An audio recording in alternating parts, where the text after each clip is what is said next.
Today we are going to test the Hall sensor for 1500 watt gearless motor.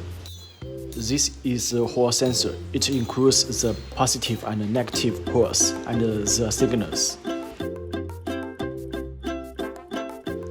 Set the multimeter gear to diode.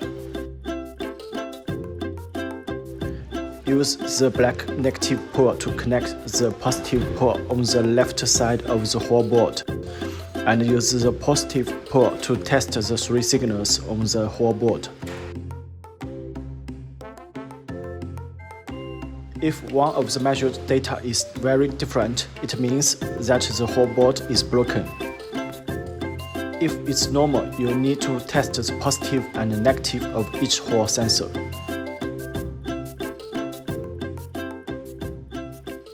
If the data is too different, you will need to change a new Hall board.